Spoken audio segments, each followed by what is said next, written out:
Hello everyone, myself Ankur Kumar. So today we are going to discuss the PYQ of JEE Mains. So now we are going to start. So the first question is the radiation of wavelength lambda is incident on a photocell. The fastest emitted electron has a speed v. If the wavelength of the wavelength is changed to 3 lambda by 4, the speed of the fastest emitted electron will be. तो जो first question है वो कहना चाहता है कि एक metal surface है, उस पे एक फोटोन आके स्ट्राइक की है, मतलब टकराई है, जिसका वेवलेंथ लैम्डा है। उसने एक इलेक्ट्रॉन को निकाला, इलेक्ट्रॉन्स निकाले, और इलेक्ट्रॉन्स की जो मैक्सिमम वेलोसिटी आ रही है वो है v। और जो सेकेंड क्वेश्चन है वो ये फर्स्ट पार्ट है, और फिर से सेम मेटल सरफेस पे एक और फोटोन आके स्ट्राइक किया जिसका वेवलेंथ है 3 लैम्डा बाय 4। उसने भी एक इलेक्ट्रॉन निकाला जिसकी मैक्सिमम वेलोसिटी हम लोग मान लेते हैं, मैक्सिमम वेलोसिटी या स्पीड हम लोग मान लेते हैं v1 है।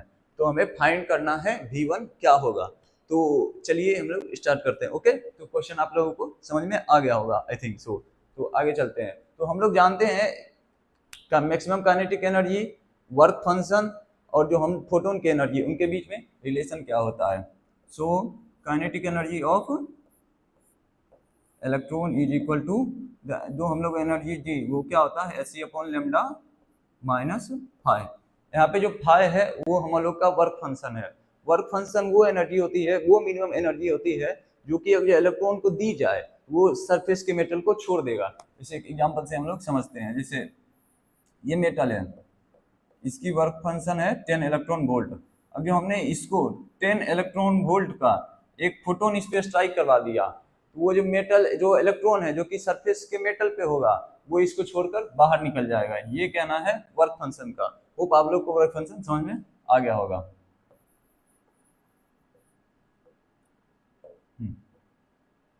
तो ये हो गए kinetic energy of electron is Hc upon lambda minus 5। तो फर्स्ट इक्वेशन हम लोग बनाते हैं इस फर्स्ट कंडीशन के लिए। इक्वेशन बनाते हैं हम लोग फर्स्ट, ये केस 1 है, ये केस 2 है। तो केस 1 के लिए काइनेटिक एनर्जी ऑफ इलेक्ट्रॉन क्या हो जाएगी। हम लोग जानते हैं काइनेटिक एनर्जी क्या होती है, हाफ mv स्क्वायर।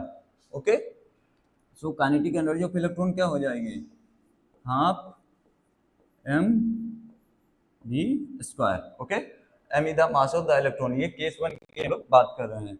ये is equal to Hc upon lambda minus 5। 5 is the work function of the metal. Okay, और यहाँ से हम लोग क्या कर सकते हैं, Hc अपॉन लैम्डा की वैल्यू क्या हो जाएगी, हाफ mv स्क्वायर प्लस 5। ये हम लोग का इक्वेशन 1 है। ओके, यहाँ तक समझने में किसी को कोई दिक्कत कि plus work function is equal to given energy से होगा। ओके,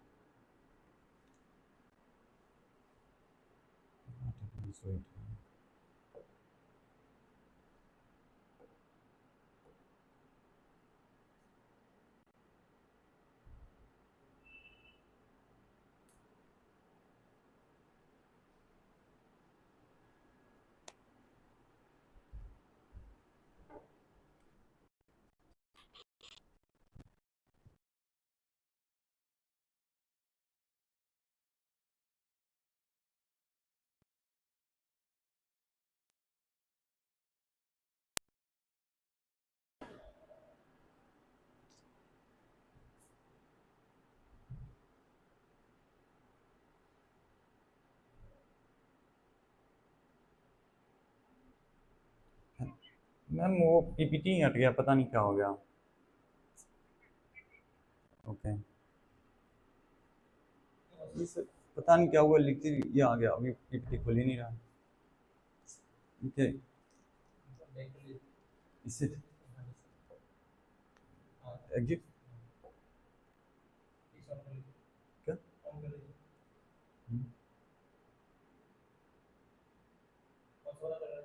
फर्स्ट वाला है मतलब। हाँ, फिर से स्टार्टिंग। हाँ यस, इसमें अब फिर से स्टार्टिंग से स्टार्ट करना। सर वो बच्चों को पता नहीं, फिर बीच में ही छूट गया, शुरू से करता हूँ तो वो क्या हो गया था सर, मतलब हो गया ना? ठीक है, तो हम लोगों ने रिलेशन समझा था between the kinetic energy, work function and the, जो हम लोगों ने फोटोन की एनर्जी दी हुई थी। तो केस वन हम लोगों ने बनाया था। केस वन के लिए इक्वेशन क्या आई थी? हाँ, केस वन के लिए इक्वेशन आई थी, kinetic energy of electron is equal to H C upon lambda minus five. और अभी हमने डिस्कस किया फाइव क्या होता है, वो वर्क फंक्शन होता है। Okay, and so kinetic energy of electron क्या हो जाएगी? काइनेटिक एनर्जी किसी बॉडी का क्या होता है? Half into M into velocity का स्क्वायर ऑफ दैट बॉडी। तो काइनेटिक एनर्जी क्या हो जाएगी इसकी, इलेक्ट्रॉन की, हाफ एम बी स्क्वायर हो जाएगी। और फाइव को हम लोग इधर शिफ्ट करेंगे तो एच सी अपॉन लैम्डा की वैल्यू क्या हो जाएगी, ये हो जाएगी। ये हम लोग का इक्वेशन वन है। ओके, तो हम लोग अब बात करेंगे केस टू के। हाँ, केस टू में काइनेटिक एनर्जी ऑफ इलेक्ट्रॉन क्या हो जाएगी, एच सी अपॉन लेमडा। अब यहाँ पे लेमडा की जगह क्या हो जाएगा, लेमडा की को रिप्लेस किया था हमने 3 लेमडा बाई 4 से। Okay, minus five. फाइव क्यों इसमें दोनों में सेम क्यों हुआ, क्योंकि सेम मेटल है और सेम मेटल का वर्क फंक्शन सेम होता है। किसी भी मेटल का वर्क फंक्शन कांस्टेंट चीज होती है। ओके, जैसे कोई मेटल एल्युमिनियम है तो एल्युमिनियम का वर्क फंक्शन इतना टुकड़ा लो, इतना टुकड़ा लो, या फिर कितना भी टुकड़ा लो, वो सेम ही होगा। Okay, so kinetic energy of electron in second case क्या हो जाएगा, हाफ एम वी वन का स्क्वायर। सेकंड केस में हम लोग इलेक्ट्रॉन की वेलोसिटी को एज्यूम किया था जी वन, तो ये हो गया इज इक्वल टू क्या हो जाएगा, H C 4 HC upon 3 lambda minus five. ये 4 ऊपर गया, 4 HC upon 3 lambda minus five हो गया। ओके, अब हम लोग 4 HC अपॉन 3 लेमडा को HC सॉरी हम लोग HC upon lambda plus HC upon 3 lambda लिख सकते हैं। ये सेम ही का चीज हुई, HC upon lambda plus HC upon 3 lambda plus लिख दिया। ओके, तो सेम चीज हम लोग इसमें करेंगे, HC upon lambda plus HC upon 3 lambda minus five. अब ओके ओके हाँ, HC अपॉन लेमडा। अब HC अपॉन लेमडा की क्या वैल्यू हम लोग के पास है, half M A square plus five. Okay, तो इक्वेशन वन को हम लोग पुट कर देंगे इसमें। HC अपॉन लेमडा की क्या वैल्यू है, half M A square plus five. Okay, तो HC अपॉन लेमडा की वैल्यू इसमें पुट करेंगे हम लोग, तो क्या हो जाएगा हम लोग के पास, half m g one square is equal to HC upon lambda की वैल्यू पुट करेंगे तो half m g square plus five plus plus plus HC upon 3 lambda minus five. तो यहाँ फाइव से फाइव क्या हो गया, कैंसिल हो गया। ओके, अब हाफ एम बी स्क्वायर को हम लोग इधर लेके जाएंगे, तो ये क्या बन जाएगा, और हाफ एम को हम लोग कॉमन ले लेंगे, तो क्या बन जाएगा, ये हाफ एम वी वन का स्क्वायर माइनस वी का square which is equal to H C upon 3 lambda. Okay, तो 1/3 को जो हम बाहर निकालेंगे, और एच सी अपॉन लेमडा, ये जो एच सी अपॉन लेमडा है इसकी वैल्यूज हमें पहले से पता है, वो यहाँ पे है। Okay, half M V square plus five, उसको इसमें पुट करते हैं। ओके, तब देखते हैं क्या आता है।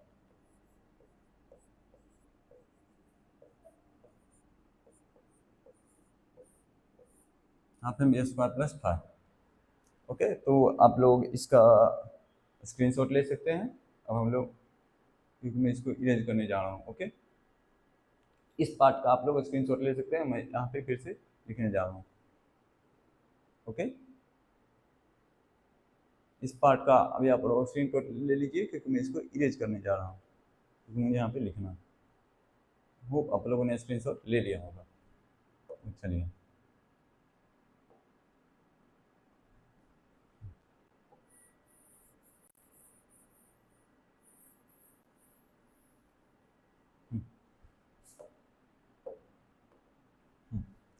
तो ये कंडीशन हुई हाफ एम वी स्क्वायर। अब हम लोग इसको इधर लेके आते हैं। Okay, half M V square 1/2 mv² को उधर हम लोग पुट करते हैं। ओके, देखिए क्या कंडीशन बनती है। हाफ एम v1² को, और ये माइनस में उधर जाके प्लस हो जाएगा। ओके, तो ये क्या बन जाएगा 1/6 mv²। सॉरी,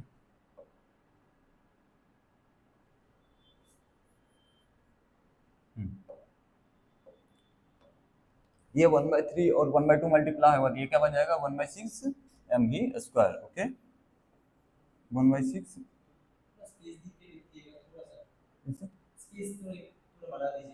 अच्छा अच्छा, ओके ओके, समझ गया।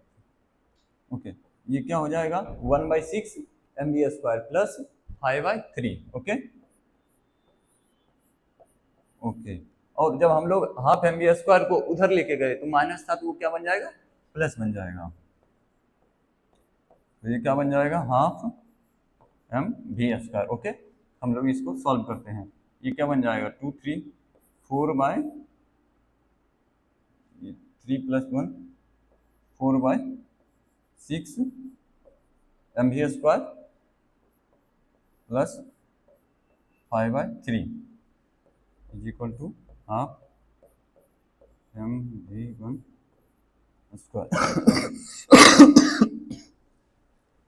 ओके, होप ये विजिबल होगा। ये है हम लोग का हाफ mv1²। ओके, तो हम लोग चलिए इसको फाइंड करते हैं।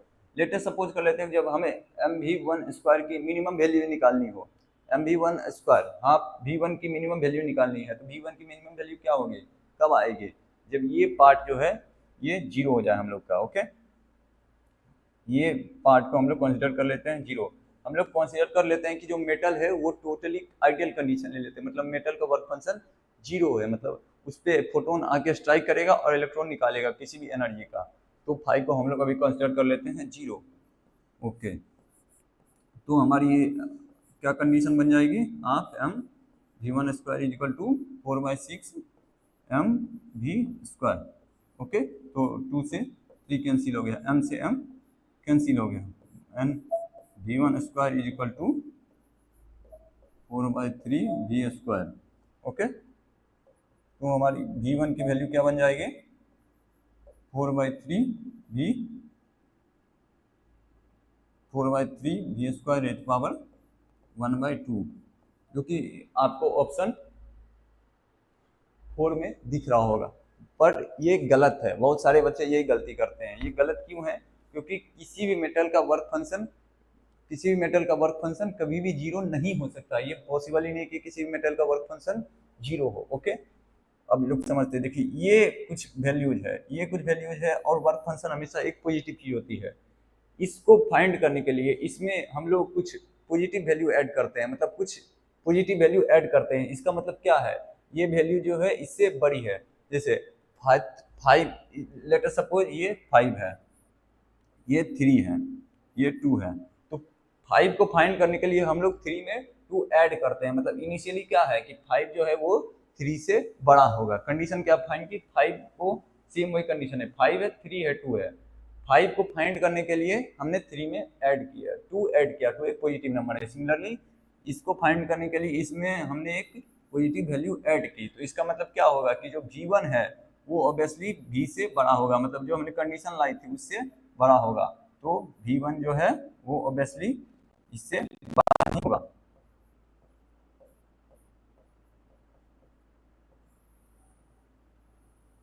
ये हम लोग का फाइनल सॉल्यूशन होगा।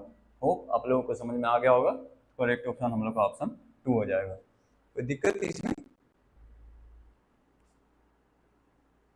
पूरा समझा दूं या फिर मतलब कोई पार्ट, ये पूरे क्वेश्चन को पूरा से शुरू से समझाना या फिर कोई पार्ट समझाना है, टॉमकैट प्लीज बताओ। कोई पार्ट नहीं समझ या फिर पूरा पार्ट।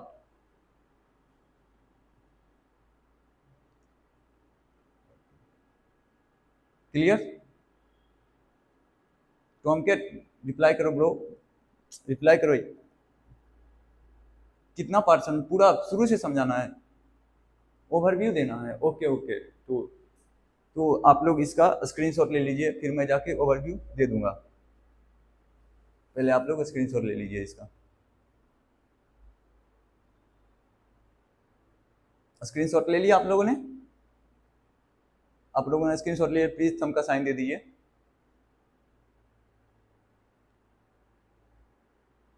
ओके, तो आप लोगों ने स्क्रीनशॉट ले लिया होगा, तो अब हम लोग इसका ओवरव्यू कर लेते हैं। ओके,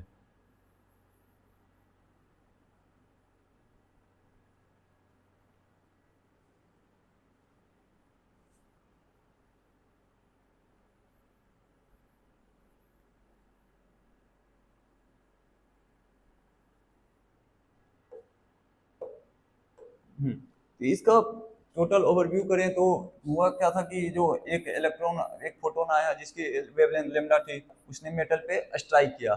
हम लोग थोड़ा तेजी से ओवरव्यू करेंगे। ओके, तो एक मेटल पे स्ट्राइक किया, इलेक्ट्रॉन निकले, इलेक्ट्रॉन की मैक्सिमम वेलोसिटी v थी। ओके, और सेम कंडीशन है, सेम मेटल पे एक और वेवलेंथ आया, जिसका वेवलेंथ फोटोन स्ट्राइक किया, जिसका वेवलेंथ था 3 लैम्डा बाई 4। उसने भी इलेक्ट्रॉन को निकाला, और इलेक्ट्रॉन की मैक्सिमम वेलोसिटी क्या हो जाएगी, इस कंडीशन में उन्होंने v1 सपोज किया।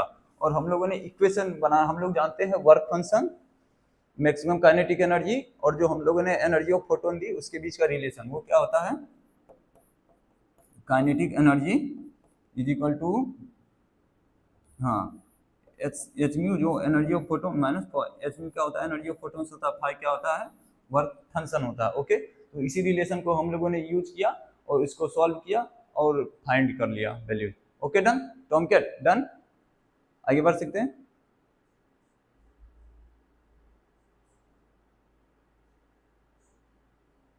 Tom cat done? आगे बढ़ सकते हैं?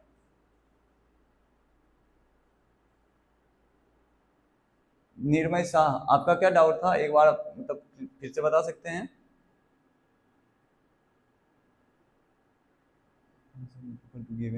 से होगा। टॉम कैट आगे बढ़े, तो हम लोग अब आगे बढ़ेंगे नेक्स्ट क्वेश्चन की तरफ। ओके,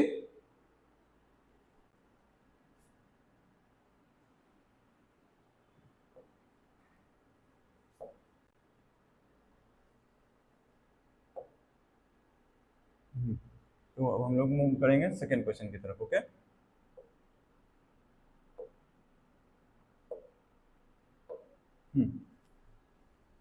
सेकेंड क्वेश्चन की तरफ हम लोग मूव करेंगे। सेकेंड क्वेश्चन क्या कहता है, two particles move a straight line at right angle to each other, the de Broglie wavelengths are lambda 1 and lambda 2 respectively.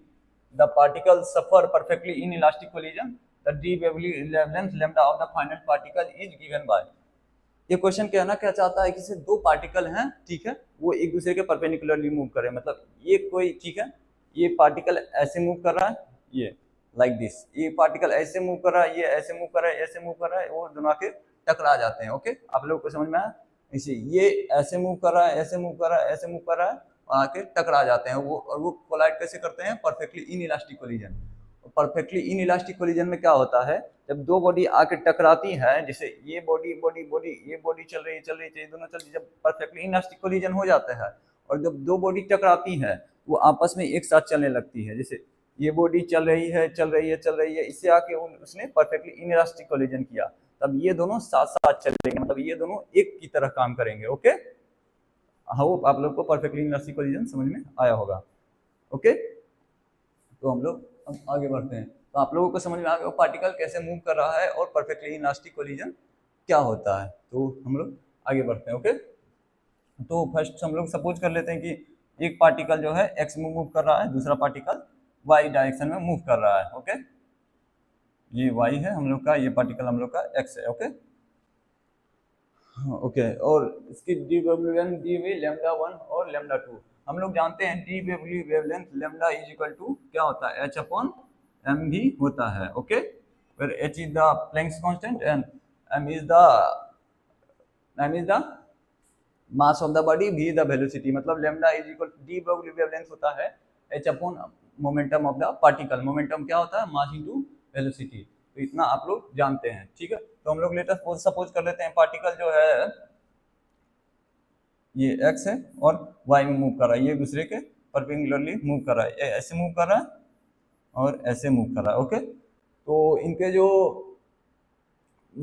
तो इन इलास्टिक कोलिजन में एक कंडीशन होती है कि दोनों बॉडी का मोमेंटम क्या होता है, वो होता है कंजर्व होता है, ओके। तो मोमेंटम इज इक्वल टू हम लोग क्या लिख सकते हैं, velocity momentum of the particle mv is equal to h upon lambda लिख सकते हैं हम लोग।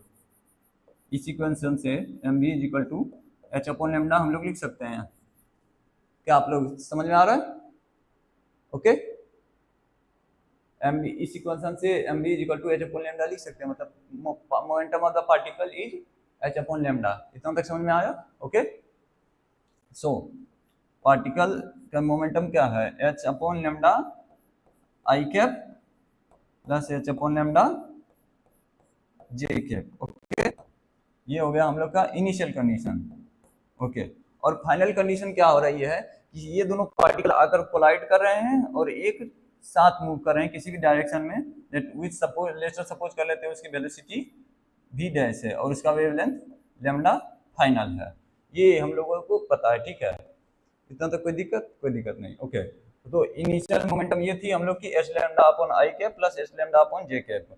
इसका डायरेक्शन हम लोग नहीं जानते और डायरेक्शन से हमें कोई काम भी नहीं है, क्योंकि हम लोग को मेनली काम है मैग्नीट्यूड से। Initial magnitude of momentum is equal to final magnitude of momentum, क्योंकि इस केस में मोमेंटम कंजर्व होता है और हम लोग मोमेंटम कंजर्वेशन से जानते हैं कि p initial equal to p final, okay. तो p इनिशियल हम लोग का ये है और p फाइनल ये है। h अपॉन लैम्डा हम लोग डायरेक्शन नहीं जानते हैं, ओके। तो हम लोग को मैग्नीट्यूड निकालना, इसका मैग्नीट्यूड क्या हो जाएगा, under root of h square lambda square lambda one का सॉरी हाँ lambda one plus lambda h square upon lambda two का स्क्वायर, और इसका मैग्नीट्यूड क्या हो जाएगा h अपॉन लैम्डा, ओके। यहाँ तक कोई दिक्कत। ये इनिशियली मैग्नीट्यूड था मोमेंटम का, ये फाइनल मैग्नीट्यूड है मोमेंटम का। अब दोनों तरफ हम लोग स्क्वायर कर देते हैं, ठीक है। ये क्या हो जाएगा h square upon lambda one का square plus h square upon lambda two का square is equal to h square upon lambda square. तो h स्क्वायर कैंसिल हो जाएगा, तो one upon lambda final, okay. One upon lambda final का square बराबर क्या हो जाएगा, वन अपॉन लैम्डा वन का स्क्वायर लैम्डा वन का square plus one upon lambda two का स्क्वायर। ये थोड़ा सा मतलब मिस गया, ओके। सबको समझ में आया ये रिलेशन कैसे आया।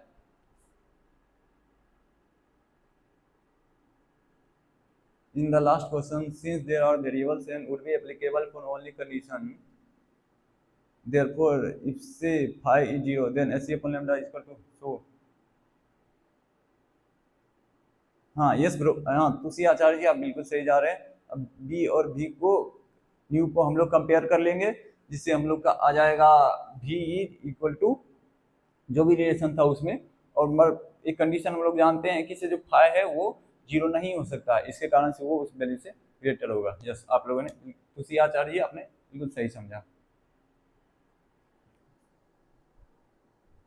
कोई डाउट, तो हम लोग आगे चलते हैं। आप लोगों को ये रिलेशन समझ में आया, इसमें कोई डाउट, तो हम लोग का आंसर ये हो जाएगा। और लैम्डा को इसमें कंसिडर किया है लैम्डा फाइनल।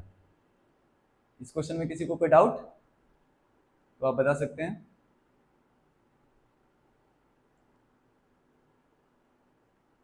टॉम केट, तुसी आचार्य, निर्मय शाह, अंकित यादव, किसी को कोई डाउट इसमें तो हम लोग आगे बढ़ सकते हैं। तो आप लोग इसका स्क्रीनशॉट ले सकते हैं। आगे बढ़े,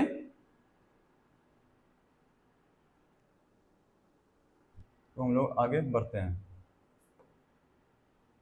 ओके। तो अब हम लोग मूव करेंगे अपने थर्ड क्वेश्चन की तरफ।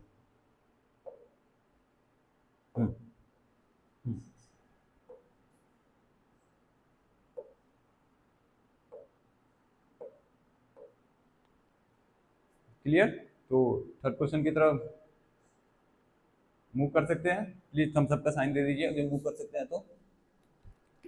एक मिनट,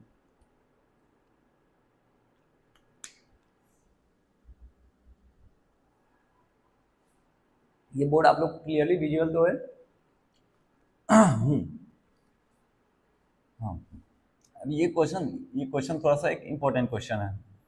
ये मतलब हर साल लगभग पूछा ही जाता है, इस टाइप के क्वेश्चन है। ओके, तो क्वेश्चन क्या था, a particle of mass m moves in a circular orbit in a central potential field u is equal to, u जो है वो उसका पोटेंशियल एनर्जी होता है, u को पोटेंशियल एनर्जी हम लोग बोलते हैं, पोटेंशियल एनर्जी को हम लोग u से डिनोट करते हैं। ओके, और जो बोर्स क्वांटाइजेशन कंडीशन अप्लाई किया जाता है, तो radius of the possible energy and the energy levels vary with quantum number as, जो क्या गया जो बोर्स क्वांटाइजेशन कंडीशन क्या होती है, तो बोर्स ने बोला था कि से जो भी angular momentum of the particle होता है वो इंटीग्रल मल्टीपल होता है NH अपॉन 2 पाई का, मतलब mvr equal to NH upon 2 pi. ये आप लोगों ने पढ़ा होगा, ये कंडीशन हम लोग को लगानी है और हमें फाइंड करना है रिलेशन बिटवीन द रेडियस किस तरह से वेरी करती है विथ क्वांटम नंबर n, और एनर्जी किस तरह से वेरी करती है विथ क्वांटम नंबर n। तो चलिए हम लोग फाइंड करते हैं। ओके, हाँ, तो हम लोग जानते हैं u हम लोग का गिवन है, u is half K R square, और हम लोग जानते हैं कि f is equal to minus D U upon D R होता है। ओके, f ये हम लोग रिलेशन जानते हैं, f is equal to minus, ये हम लोग का पोटेंशियल एनर्जी है, u डिनोट कर हम लोग का पोटेंशियल एनर्जी को, और हम लोग जानते हैं f is minus D U upon D R. Okay, तो हम लोग f इससे फाइंड करेंगे, माइनस डी यू की वैल्यू कितनी है, हाफ के आर स्क्वायर,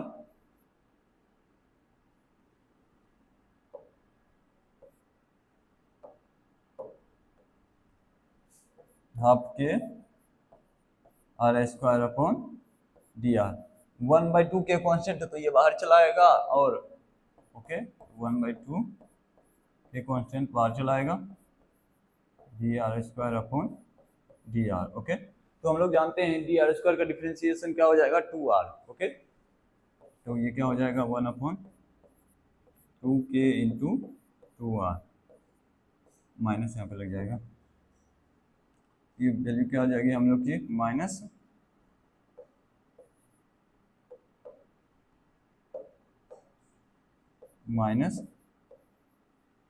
के आर। ओके, ये हम लोग का क्या है, पोटेंशियल एफ है, और हम लोग जानते हैं कि जब कोई भी ऑब्जेक्ट एक सर्कुलर पाथ को फॉलो करती है तो उस पे नहीं, तो Asari ji r is proportional to N square, ये कहाँ दिया हुआ है क्वेश्चन में, आप बता सकते हैं? ऐसा तो कुछ नहीं दिया हुआ है, ये आर नहीं है, ये potential energy as a function of r given है।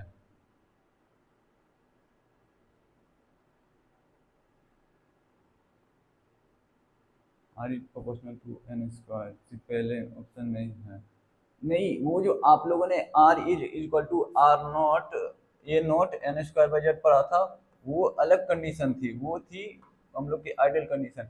ये एक कंडीशन गिवन है जिसमें का potential energy function of r given है, potential energy as function of r given है, इससे हम लोग को डिराइव करना है इसे आर जो है कैसे वेरी करता है विथ एन।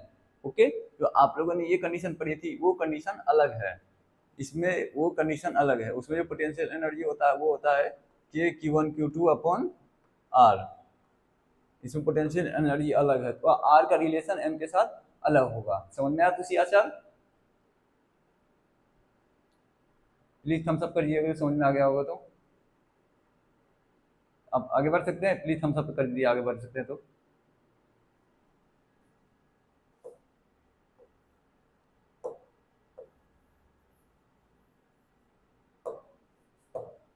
तो आगे हम लोग बढ़े। ओके, हाँ, तो एफ इजिकल टू माइनस के आ रहा होगा, और हम लोग जानते हैं कि जब कोई ऑब्जेक्ट ओके किसी सर्कुलर पाथ को फॉलो करती है तो उस पे इनवर्ड एक सेंट्रीपिटल फोर्स लगता है, जो कि क्या होता है mv² बाय आर। ओके, ये एम की मास है और ये रेडियस आर है, और ये जी वेलोसिटी से मूव कर रही है। कोई भी ऑब्जेक्ट अब जो किसी सर्कुलर पाथ को फॉलो करती है भी वैल्यू, तो उस पे एक इनवर्ड एक सेंट्रीपिटल फोर्स लगता है, जो कि क्या होता है mv² अपॉन आर होता है। यहाँ तक कोई दिक्कत? तो सेम जो हम लोग का इलेक्ट्रॉन है वो सर्कुलर पाथ को फॉलो कर रहा है, तो उस पर भी एक इनवर्ड एक सेंट्रीपिटल फोर्स लगेगा। ओके, यहाँ तक कोई दिक्कत नहीं थी। ओके, और हम लोग जानते हैं centripetal force is equal to M square upon are, और हम लोग के पास एफ की क्या वैल्यू है, K R. So F is equal to क्या हो जाएगा, माइनस के are is equal to M V square upon R. यहाँ तक किसी को कोई दिक्कत? तो आगे बढ़ते हैं। एफ इजिकल टू माइनस के R is equal to M V square upon are.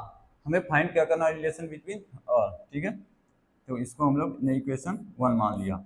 और एक कंडीशन हम लोग और जानते हैं कि जब भी बोर्स ने बोला था कि किसी भी ऑब्जेक्ट, किसी भी इलेक्ट्रॉन का जब वो सर्कुलर पाथ को फॉलो करेगी तो उसका जो एंगुलर मोमेंटम होगा वो इंटीग्रल मल्टीपल होगा एच अपॉन 2 पाई के। तो हम लोग क्या लिख सकते हैं, एंगुलर मोमेंटम इसीलिए एन एच अपॉन 2 पाई। ओके, एन एच अपॉन 2 पाई, इसमें कोई दिक्कत? इससे हम लोग v की वैल्यू निकालेंगे। इससे जो हम लोग v की वैल्यू निकालें, v क्या हो जाएगा, N H upon 2 pi M R. देख लीजिए आप लोग, v is equal to N H upon 2 pi M R. ये बोर्स ने दिया था कि जब भी कोई इलेक्ट्रॉन एक सर्कुलर पाथ को फॉलो करेगी तो उसका जो एंगुलर मोमेंटम होगा वो इंटीग्रल मल्टीपल होगा एच अपॉन 2 पाई का। तो m v r is equal to N H upon 2 pi. इससे हम लोगों ने v की वैल्यू निकाली which is n H upon 2 pi M r. यहाँ तक कोई दिक्कत? तो v की वैल्यू हम लोग आगे समझ लिखते हैं। और इस इक्वेशन 2 से जो हम लोग की v की वैल्यू आई है वो हम लोग इक्वेशन में 1 में पुट करते हैं। ओके, तो देखिए क्या बनेगा, माइनस के are is equal to M upon are, और v की वैल्यू क्या गिवन है, n H upon 2 pi M r, n H upon 2 pi M r, और इसका क्या हो जाएगा, स्क्वायर हो जाएगा। ओके, थोड़ा सा कंजेस्टेड है। ओके, यहाँ तक कोई दिक्कत किसी को? ओके, तो आप लोग इसका स्क्रीनशॉट ले लीजिए क्योंकि मुझे कुछ थोड़ा सा स्पेस और चाहिए लिखने के लिए, तो प्लीज़ स्क्रीनशॉट ले लीजिए आप लोग। तो चलिए हम लोग, क्योंकि मैं इस पार्ट को इरेज करने जा रहा हूँ तो इसका आप लोग स्क्रीनशॉट ले लीजिए। इतना पार्ट का आप लोग प्लीज़ इसका स्क्रीनशॉट ले लीजिए क्योंकि मैं ऊपर वाले को इरेज करने जा रहा हूँ। तो स्क्रीनशॉट ले लिया आप लोगों ने? प्लीज़ थम्स अप का साइन कर दीजिए स्क्रीनशॉट ले लिया हो तो।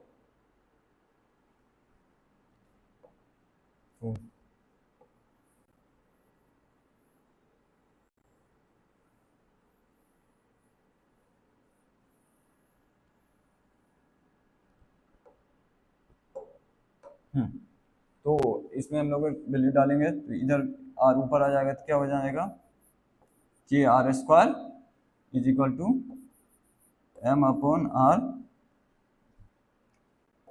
क्या बन जाएगा हम लोग का, N square H square 4 pi square M square R square. Okay, और हम लोग आर स्क्वायर को उधर भेजेंगे तो क्या बन जाएगा, R A to power 4 is equal to M upon, M से एम कैंसिल हो जाएगा। ओके,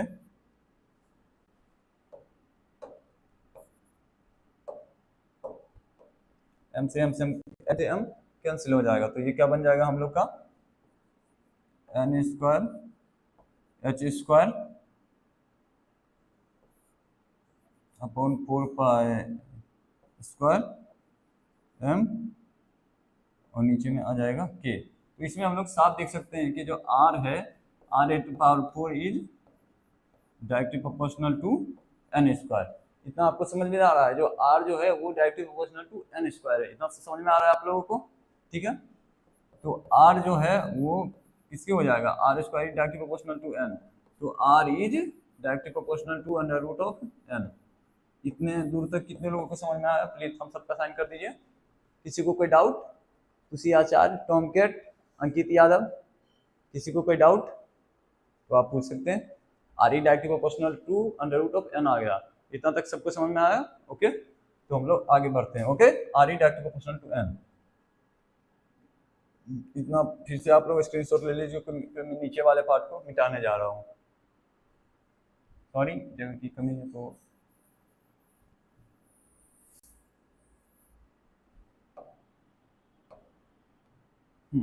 ओके, तो are is directly proportional to N. और हम लोग जानते हैं जो पोटेंशियल एनर्जी हम लोग की गिवन एनर्जी है U is of K square, मतलब U is directly proportional to R square and R is directly proportional to under root of N and R square is directly proportional to N. So U क्या हो जाएगा, directly proportional to N हो जाएगा। ये आप लोगों को समझ में आया कि नहीं? यू जो गिवन हम लोग का हाफ के स्क्वायर, ओके, यू जो है डायरेक्टली प्रोपोर्शनल टू है आर स्क्वायर के, आर जो है डायरेक्टली प्रोपोर्शनल टू एन है and R square is directly proportional to N, so U is also directly proportional to N. इतना समझ में आया? क्लियर? सो ऑप्शन 4 इसका करेक्ट आंसर होगा। किसी को कोई दिक्कत इस क्वेश्चन में? समझ में आ गया कैसे हम लोगों ने यू और आर कैसे वेरी करता है? Okay done. तो आगे बढ़ सकते हैं हम लोग, नेक्स्ट क्वेश्चन की तरफ हम लोग बढ़ सकते हैं। आप लोग इसका स्क्रीनशॉट ले सकते हैं, नेक्स्ट क्वेश्चन की तरफ बढ़े। ओके तो चलिए हम लोग आगे बढ़ते हैं।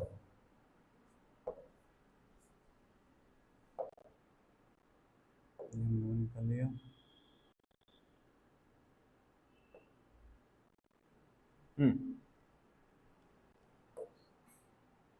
ये एक नया कॉन्सेप्ट का क्वेश्चन है।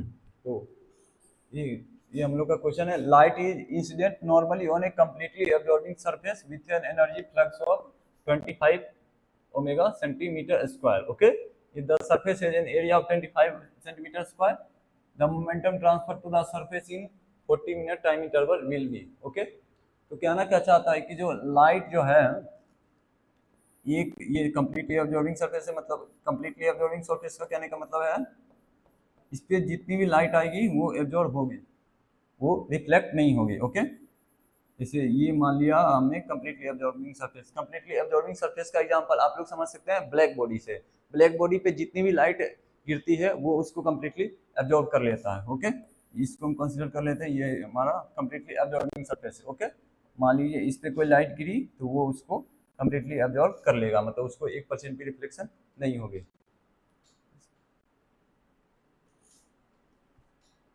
तो मिटाता हूँ मैं इसको क्योंकि हमारे पास जगह कमी है।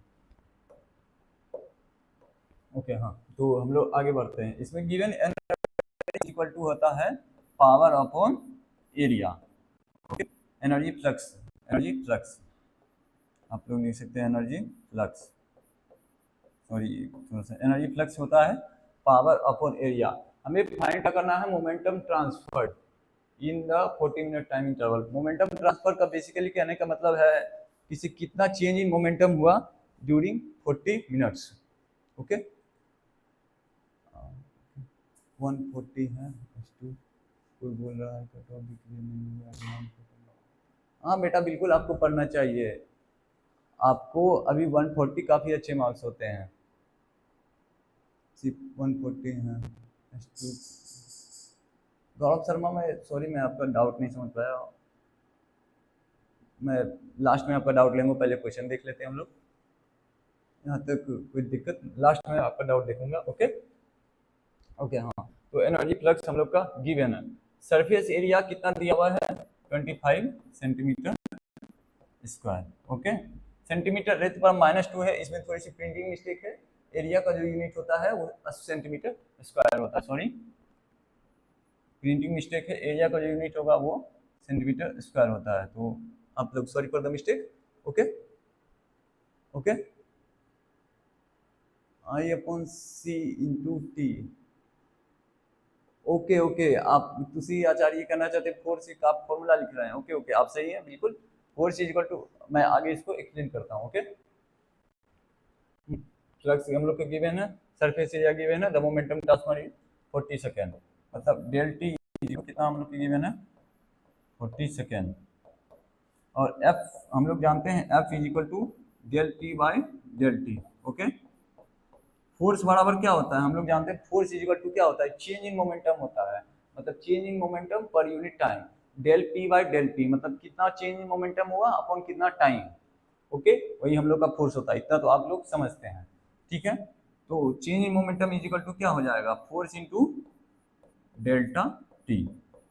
ओके, यहाँ पर तक कोई किसी को कोई दिक्कत? ओके हाँ,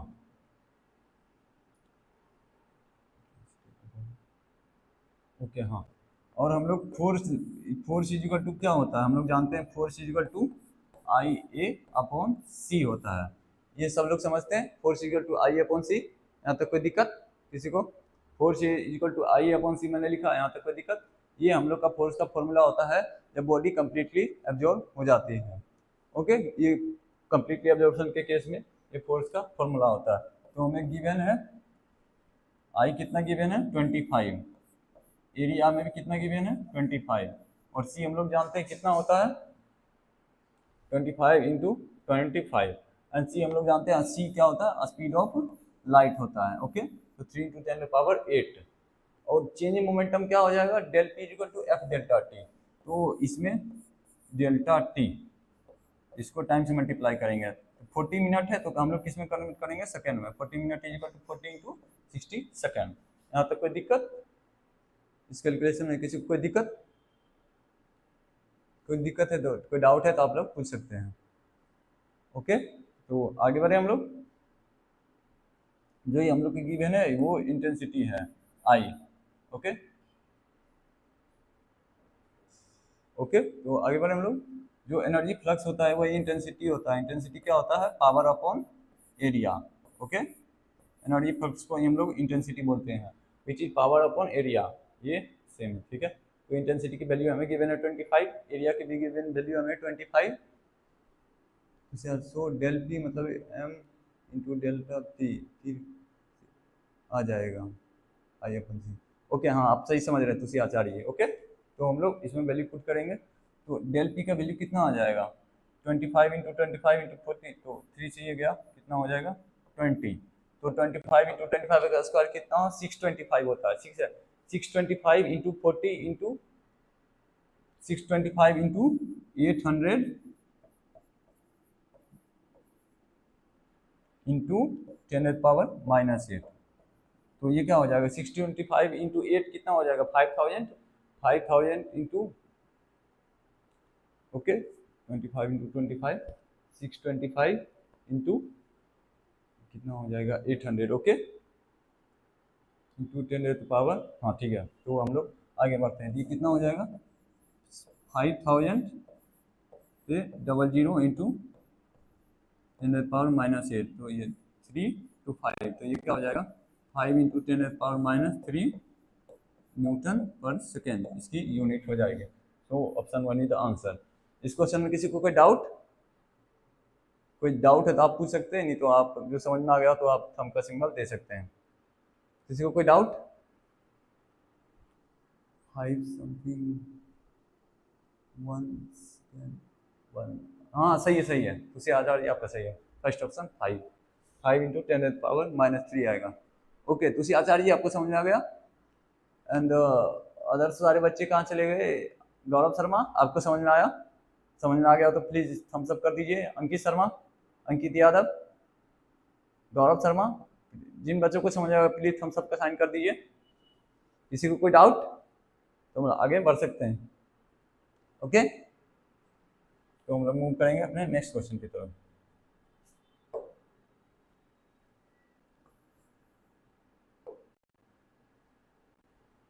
ओके हाँ, ये थोड़ा सा एक अलग क्वेश्चन है, इसको हम लोग समझेंगे। इसमें दो कॉन्सेप्ट यूज हो रहे हैं। ये क्वेश्चन कहना चाहता है the electric field of a light wave, ये है given is equal to 10⁻³ something something, the light falls on a metal plate of work function 2 electron volt, the stopping potential of the photoelectrons. Okay, तो हम लोग समझते हैं ये जो question given है, ये किसी भी वेव जो है लाइट वेव का इक्वेशन गिवन है, इसको हम लोग कैसे रिप्रेजेंट करते हैं? लाइट वेव के इक्वेशन को E इज इक्वल टू ई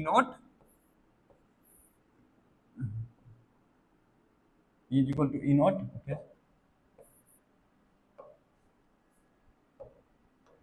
हाँ E equal to E naught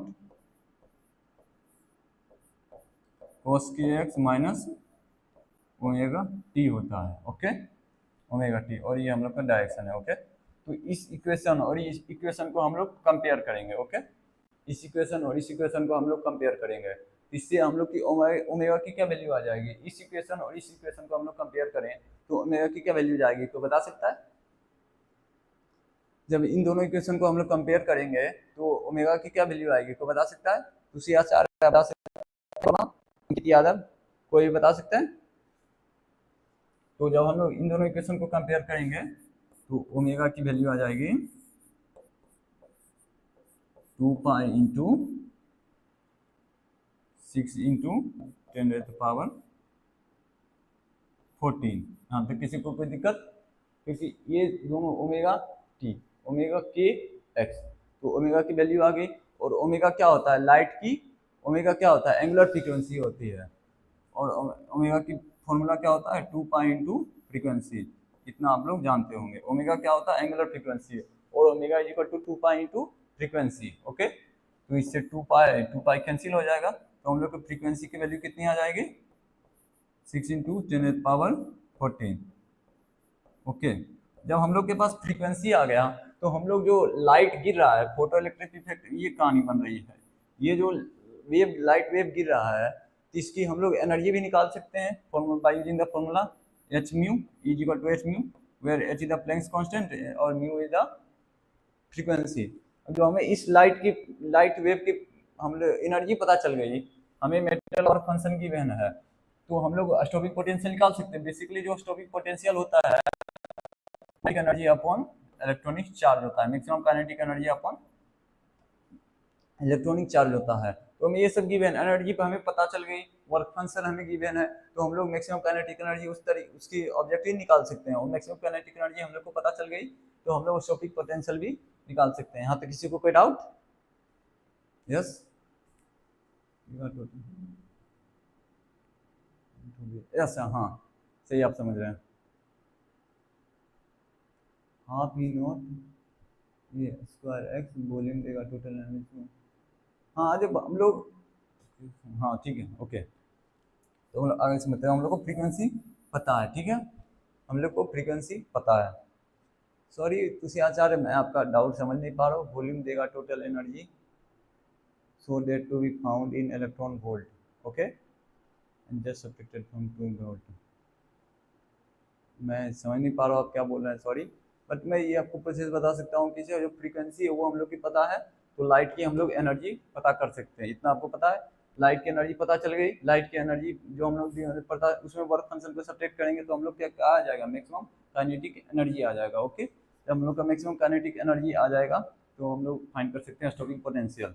okay, basically जो स्टॉपिंग पोटेंशियल होता है वो पोटेंशियल होता है जो कि जो इलेक्ट्रॉन को अप्लाई किया जाता है ताकि जो मैक्सिमम काइनेटिक एनर्जी इलेक्ट्रॉन जिसके पास है वो रुक जाए। जैसे ये इलेक्ट्रॉन मूव कर रही है 5 इलेक्ट्रॉन वोल्ट से, तो 5 है, तो इसका स्टॉपिक पोटेंशियल वो पोटेंशियल होगा जो कि अप्लाई किया जाए अपोजिट डायरेक्शन में, तो ये मेटल, ये इलेक्ट्रॉन रुक जाए, तो वो क्या हो जाएगा? 5 वोल्ट हो जाएगा। ओके, होप आप लोगों को स्टॉपिक पोटेंशियल कॉन्सेप्ट समझ आया होगा। तो हम लोग आगे बढ़ते हैं। फ्रीक्वेंसी, तो हम लोग क्या निकालेंगे अब? एनर्जी। तो एनर्जी क्या हो जाएगी? H into frequency. और एच की प्लैंक्स कांस्टेंट की हम लोग वैल्यू जानते हैं क्या होता है? 6.62 इंटू 10⁻−34।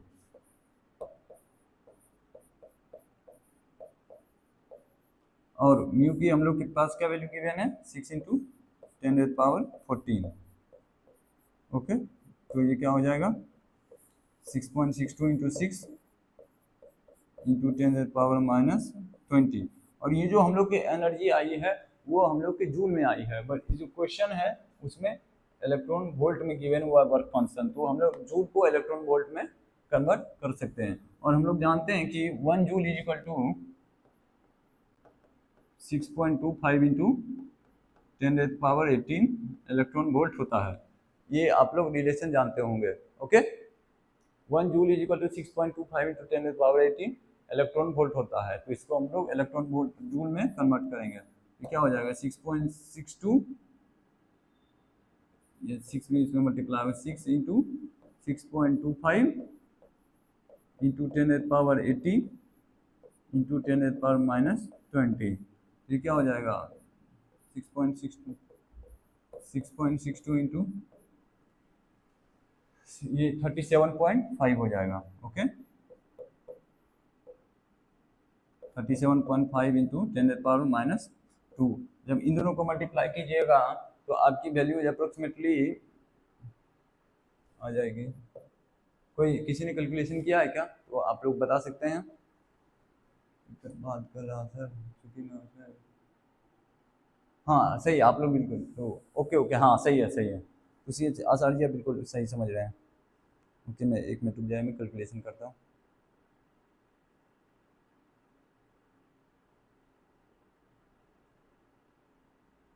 टू 48.5 डिवाइडेड बाय 100, तो ये वैल्यू आ जाएगी हम लोग की 2.48। ये 2.48 क्या है? जो हम लोगों ने फोटोन सप्लाई किया, मतलब जो लाइट वेव सप्लाई किया, उसकी एनर्जी है 2.48 इलेक्ट्रॉन वोल्ट। और हम लोग जानते हैं मैक्सिमम काइनेटिक एनर्जी फाइंड करने के लिए हम लोग क्या करेंगे, जो हम लोगों ने फोटोन की एनर्जी सप्लाई की है उसमें से वर्क फंक्शन को सब्ट्रैक्ट कर देंगे। ओके, तो आप लोग इसका स्क्रीनशॉट ले सकते हैं। मैं इसको इतना पार्ट को अभी इरेज करूंगा, तो ले लीजिए आप लोग स्क्रीनशॉट।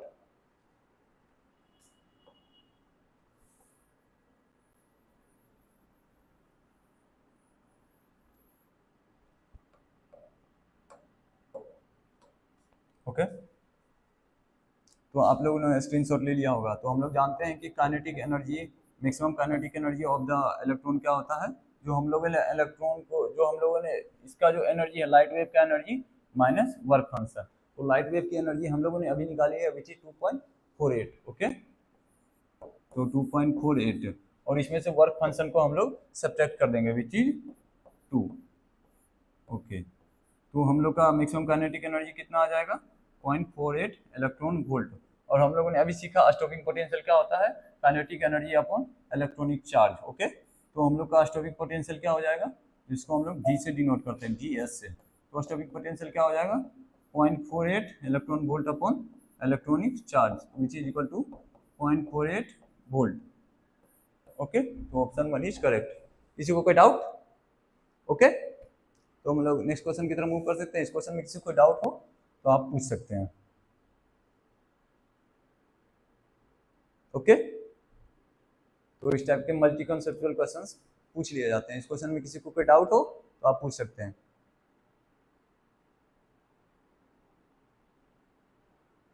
तुलसी आचार्य, गौरव शर्मा, आप लोगों को समझ में आ रही है चीजें, और भी सारे बच्चों को चीजें समझ में आ रही है, तो हम लोग आगे बढ़े।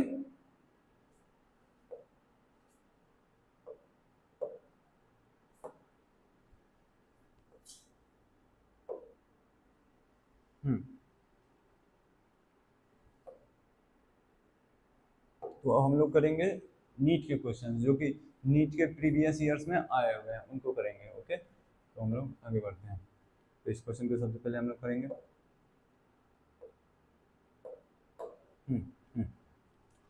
ये क्या है, the radius of the hydrogen atom in its ground state is इतना 5.3 into 10⁻11 metre. After collision with an electron it is found to have a radius of इतना। What is the principal quantum number of the final state of the atom. तो हम लोग जानते हैं कि hydrogen atom के radius का क्या रिलेशन होता है, हम लोग जानते हैं R is equal to A naught N square में जेड होता है, ये हम लोग जानते हैं। ओके, ये होता है हम लोग का रिलेशन। तो radius of the hydrogen atom in the ground state दिया हुआ है, तो R is equal to R, okay sorry, ये हम लोग रिलेशन जानते हैं। हम लोग आगे बढ़ेंगे।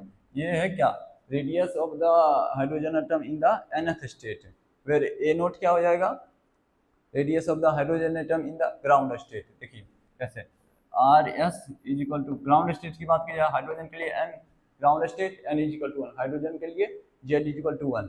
सो R is equal to S naught, मतलब radius of the ground state is a note. और इसमें ए नोट की क्या वैल्यू गिवन है, 5.3 into 10⁻11। ओके, तो हाइड्रोजन एटम की ग्राउंड स्टेट की हम लोग को रेडियस गिवन है, तो हमें फाइंड करनी है। और हमें मान लीजिए nth, ये nth स्टेट है, nth स्टेट है। ओके, nth स्टेट है, मतलब प्रिंसिपल क्वांटम नंबर n है, उसकी रेडियस गिवन है।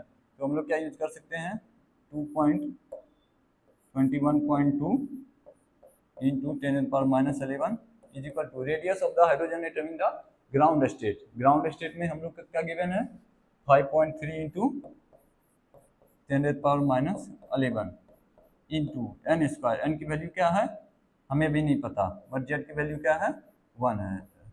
इसको हम लोग सॉल्व करेंगे तो ये -11 चला गया, 5.3 को 4 से डिवाइड करेंगे, इसको 21.2 को 5.3 से डिवाइड करेंगे, हम लोग का एन स्क्वायर का वैल्यू क्या आ जाएगा 4 आ जाएगा। तो एन की वैल्यू क्या आ जाएगी 2 आ जाएगी, तो एन इक्वल टू 2 आ जाएगा। इस क्वेश्चन में किसी को कोई डाउट? हाँ सही है, सही है, टाइम बस खत्म। हाँ कोई दिक्कत? समझ में आ गया? प्लीज थम्स अप कर दीजिएगा जिन लोगों को समझ में आ गया। ओके, तो हम लोग आगे बढ़े, तो हम लोग मूव करेंगे नेक्स्ट क्वेश्चन की ओर। ये क्वेश्चन सबको समझ में आ गया होगा, होप किसी को कोई doubt?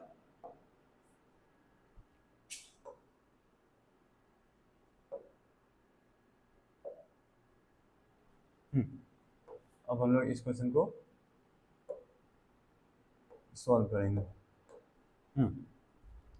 Ratio of the longest wavelength corresponding to Lyman and Balmer series in hydrogen spectrum is.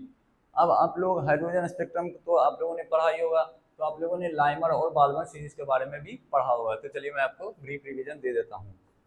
तो हम लोग लाइमर और बार्मर, चलिए n इज इक्वल टू 2, ये n इज इक्वल टू 1, ठीक है। जब भी कोई भी इलेक्ट्रॉन्स किसी भी स्टेट से आकर n इज इक्वल टू 1 पे आके गिरेगा, 2 से आकर गिरे, 3 से आकर गिरे, 4 से आकर गिरे, किसी भी से स्टेट से आकर 1 पे आके गिरे, वो क्या हो जाता है लाइमर सीरीज हो जाता है। ओके, तो जो हाइड्रोजन स्पेक्ट्रम होगा वो किस लाइमर सीरीज का हाइड्रोजन स्पेक्ट्रम होगा। ओके, जब भी कोई electron n is equal to 3 से ट्रांजिशन करे, n इज इक्वल टू 2 से ट्रांजिशन, मतलब किसी भी स्टेट से ट्रांजिशन करे और n इज इक्वल टू 1 पे आके गिरे, वो कौन सा हो जाता है लाइमर सीरीज होता है। सिमिलरली जो कोई भी है इलेक्ट्रॉन्स उसके 2, 3, 4, 5 सो ऑन, 2 से बड़ी जो भी वैल्यू है उससे डायरेक्टली, अब जो n 2 पे आके गिरे, मान लीजिए 3 से आके गिरे, 4 से आके गिरे, 5 से आकर गिरे, 6 से आकर गिरे, मतलब कहीं से भी आकर गिरे, वो क्या हो जाएगा, वो किस सीरीज का हो जाएगा, वो बार्मर सीरीज का हो जाएगा। वो हाइड्रोजन स्पेक्ट्रम की सीरीज का हो जाएगा, बार्मर सीरीज का हो जाएगा। तो आप अप्लाई को लाइमर और बार्मर सीरीज समझ में आया होगा। किसी को कोई दिक्कत लाइमर और बार्मर सीरीज में? तो चलिए हम लोग आगे समझते हैं।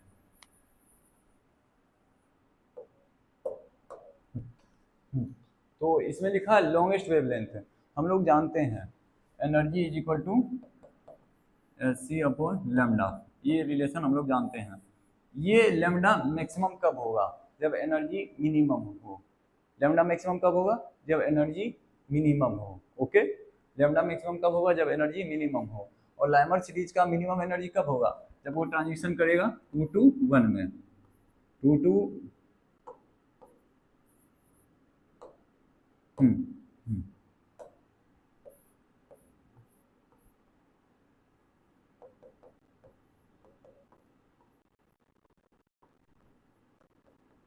हाँ, जो लाइमर सीरीज का जब मिनिमम एनर्जी कब होगा, जब 2 to 1 में वो ट्रांजिशन करेगा।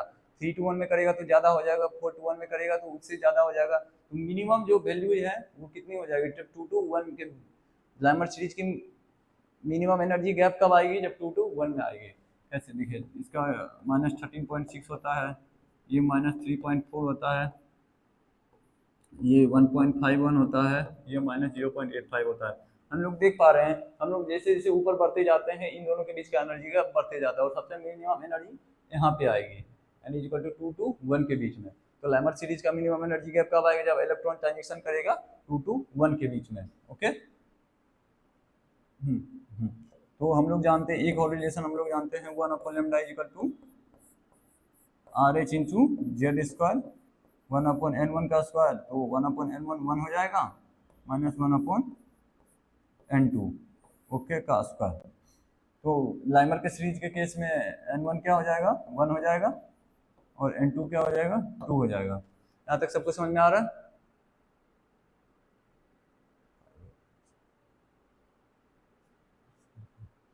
ओके आचार्य जी, तो हम लोग करते हैं, फिर आप लोग सॉल्व करें। ओके, 1/λ1 L से डिनोट करते हैं लाइमर सीरीज को। ओके, तो RH into z square, hydrogen atom है, हाइड्रोजन स्पेक्ट्रम है, तो जेड क्या हो जाएगा हम लोग का 1 हो जाएगा, और ये क्या हो जाएगा 3/4 हो जाएगा, 1/4 माइनस 3/4 हो जाएगा। ओके, क्योंकि ये रिलेशन हम लोग जानते हैं 1/λ is equal to RH into z square 1/n1 का स्क्वायर माइनस 1/n2 का स्क्वायर।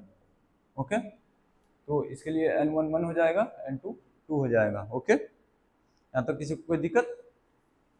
सेम कंडीशन हम लोग अप्लाई करेंगे। 1/λ2 क्या हो जाएगा RH इंटू जेड स्क्वायर 1/, हाँ बार्मर सीरीज है, बार्मर सीरीज का मिनिमम एनर्जी गैप कब होगा? जब वो ट्रांजिशन करेगा 3 to 2 में। ओके, तो n1 क्या हो जाएगा 1/4 माइनस 1/9, तो ये कितना आ जाएगा 36 आ जाएगा। 36, तो ये 9 माइनस 9 माइनस 4, तो ये क्या हो जाएगा 5/36 हो जाएगा। ओके, तो इक्वेशन 1 है और ये हम लोग की इक्वेशन 2 है। अब इन दोनों को डिवाइड कर देंगे तो लैम्डा एल और लैम्डा बी की रेशियो आ जाएगी। तो आप लोग इसका स्क्रीनशॉट ले लीजिए हम लोग, क्योंकि मैं इसको मिटाने जा रहा हूँ। ओके, तो दिक्कत हाँ 5/36 आ रहे ये होगा। ओके, तो अच्छा आप लोग अपना स्क्रीनशॉट ले लिया होगा।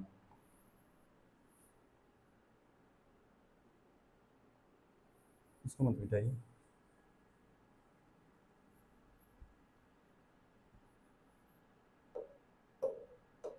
हाँ, तो हम लोग का 1/λ की वैल्यू क्या आई थी 3/4 RH, और एक मिनट इसको इरेज कर देते हैं, दूसरे की वैल्यू आई थी 5/26 RH।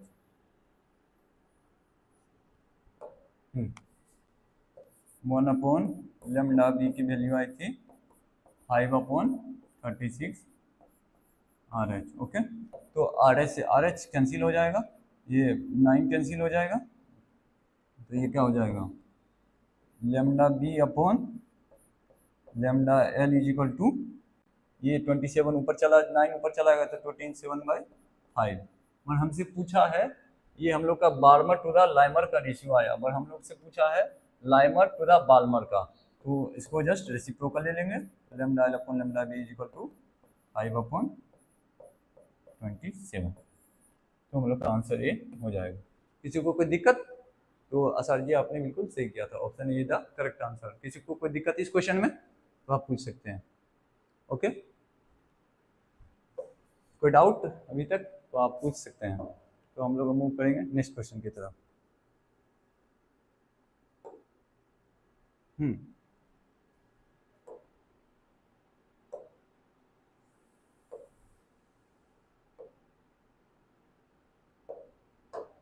ओके, हाँ, hydrogen atom in ground state is excited by a monochromatic radiation of lambda इतना number of spectral lines in the resulting spectrum emitted will be। Okay, एक मिनट मुझे पानी में पी लूं पहले, बहुत प्यास लगती है, गर्मियां पे हैं।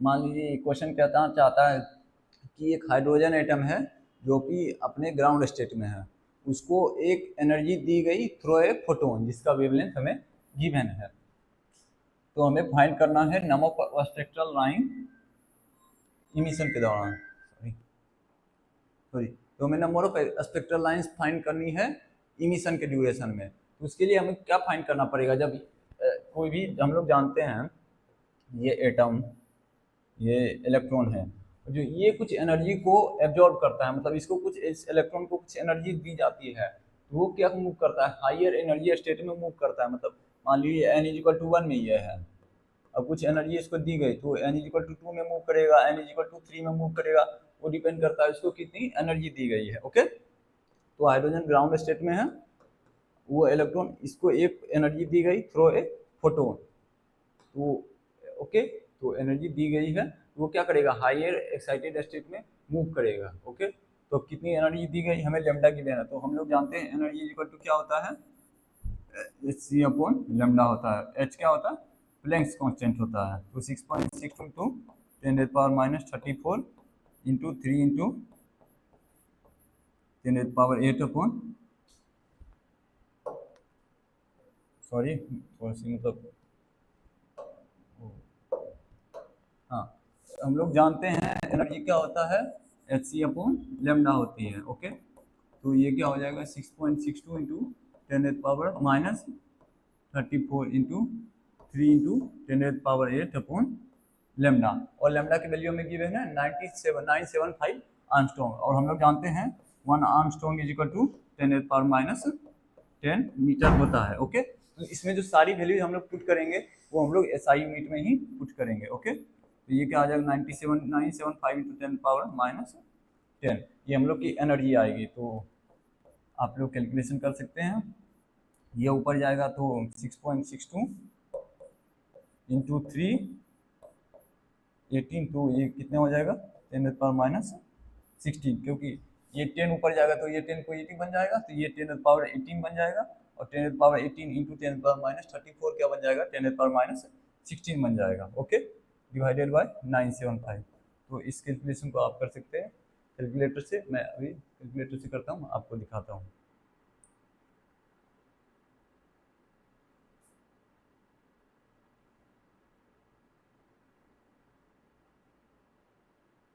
ये आ जाएगा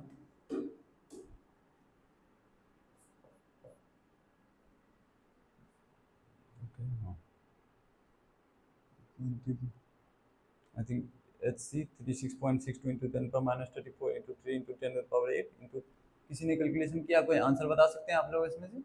उसी आचार्य जी आप आंसर बता सकते हैं? ओके, नहीं तो मैं करके दिखा देता हूँ। H की value 6.62 into 10⁻HC upon lambda. Okay, हम लोग इस कैलकुलेशन को करते हैं।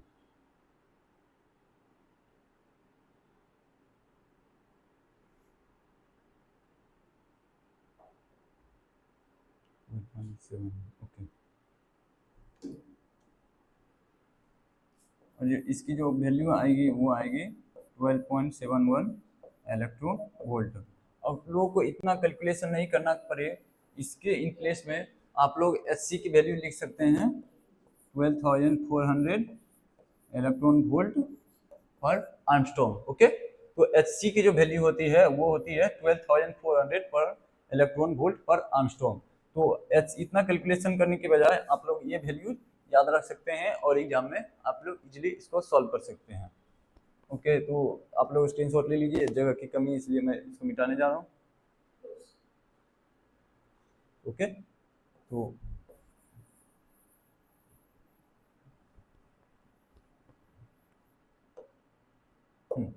तो कैलकुलेशन हमको करेंगे तो क्या आएगा 12,1400 अपॉन कितना 975 इलेक्ट्रॉन वोल्ट, तो कितना आ जाएगा 12.71 इलेक्ट्रॉन वोल्ट। ये आप लोग कैलकुलेट कर लीजिएगा। अब हमें हाइड्रोजन की गिवन है, तो हमें इस क्वेश्चन को करने के लिए हमें हाइड्रोजन के जो एनर्जी गैप्स है between the energy gaps n equal to 1 2 3 4 5 के बीच की एनर्जी गैप्स हमें याद रहनी चाहिए। जैसे n इक्वल टू की 2 के 1 एनर्जी क्या होती है, आप लोग इसको बता सकता 13.6 इलेक्ट्रॉन वोल्ट। 2 की क्या हो जाती है -3.4 इलेक्ट्रॉन वोल्ट। 3 की क्या हो जाती है -1.51 इलेक्ट्रॉन वोल्ट। 4 का क्या हो जाता है -0.85 इलेक्ट्रॉन वोल्ट। ये होप ये आप लोग को याद होगा, ये आप लोग को याद होना चाहिए। ओके, तो हम लोग देख सकते हैं ये n=3 का 1.51 इलेक्ट्रॉन वोल्ट है। इन दोनों के बीच का जो एनर्जी गैप है वो अप्रोक्सीमेटली 12.71 है इलेक्ट्रॉन वोल्ट, वो जो कि इसके इक्वल है। मतलब जो इलेक्ट्रॉन है n=1 में रहेगा वो 12.71 वोल्ट का एनर्जी को गेन करेगा, तो किस स्टेट में जाएगा n=3 में जाएगा। ओके, इतना आप लोग को समझ में आ गया होगा। कहानी क्या बन रही थी, n=1 में इलेक्ट्रॉन था, उसको एक फोटोन दिया गया 12.71 इलेक्ट्रॉन वोल्ट की एनर्जी का, तो इलेक्ट्रॉन एक्साइट करके n=3 में चला गया। ओके, तो हमें फाइंड करना है n=1 से 3 तक जाने में उसने कितनी स्पेक्ट्रल लाइंस इमिट कर दी। तो इसका हम लोग फॉर्मूला जानते हैं n × n - 1/2 होता है। Okay, N is the final state. तो फाइनल स्टेट हम लोग का क्या है 3, तो एन की इसमें वैल्यू क्या जाएगी 3 जाएगी। तो 3 इंटू, ओके, तो हम लोग का आंसर क्या आ जाएगा 3 आ जाएगा। So option is the correct answer. आप लोगों को समझ में आया? प्लीज थम्स अप कर दीजिए अगर समझ में आ गया होगा। तो कोई डाउट है तो आप लोग पूछ सकते हैं।